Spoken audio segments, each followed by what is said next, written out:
ورحمۃ اللہ وبرکاتہ۔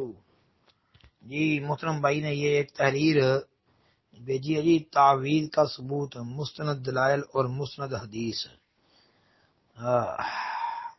تو محترم بھائی نے اس تحریر کے متعلق پوچھا جی، کہتے جی مفتی صاحب اس پر تحقیق درکار ہے۔ محترم پیارے بھائی، میں نے ایک دن پہلے بھی یہ بات عرض کی تھی کہ اللہ تعالیٰ آپ کو خوش رکھے، اللہ آپ کو جزا دے، اللہ آپ کو برکت دے، اللہ آپ کے علم کے اندر، عمل کے اندر، نیکیوں کے اندر اضافہ فرمائے۔ میرے لیے آپ یہ مفتی شفتی کا لفظ نہ استعمال کیا کریں جی۔ باقی رہ گئی بات مسئلے کی، تو یہ تعویذ جو ہے بھائی میرے علم کے مطابق، جہاں تک میں نے اس کے بارے میں پڑھا ہے، مطالعہ کیا ہے، تو تعویذ نبی علیہ الصلوۃ والسلام سے ثابت نہیں ہے۔ یعنی اس طرح کہ لکھ کر گلے کے اندر ڈال دیا جائے، یا کسی چیز کے اندر لپیٹ کے اس کو اپنے بازو پہ باندھ لیا جائے، یا اس کو پانی کے اندر گھول کر پی لیا جائے، یہ چیزیں نبی صلی اللہ علیہ وسلم سے ثابت نہیں ہیں۔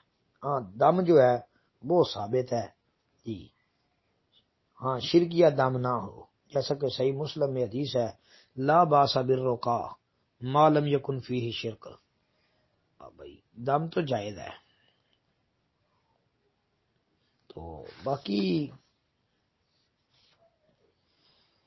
یہ تعویذ والا معاملہ جو ہے یہ درست نہیں ہے۔ ہاں جو لوگ یہ روایتیں پیش کرتے ہیں جی، کسی نے صحابی نے بچے کے گلے میں کچھ کلمات لکھ کر لٹکا دیے تھے، تو یہ وہ بھائی ایسی کوئی روایت ثابت نہیں ہے ہمارے علم کے مطابق۔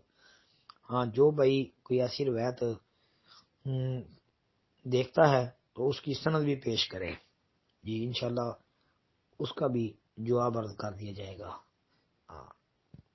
باقی آخر میں محترم بھائی اتنی لمبی تحریر جو ہے وہ نہ بھیجا کرے، اس میں سے جو آپ کا مسئلہ ہو نا وہ لکھ کر یا بول کر پوچھ لیا کریں۔ اللہ تعالیٰ آپ کو برکت دے جی۔ السلام علیکم ورحمۃ اللہ۔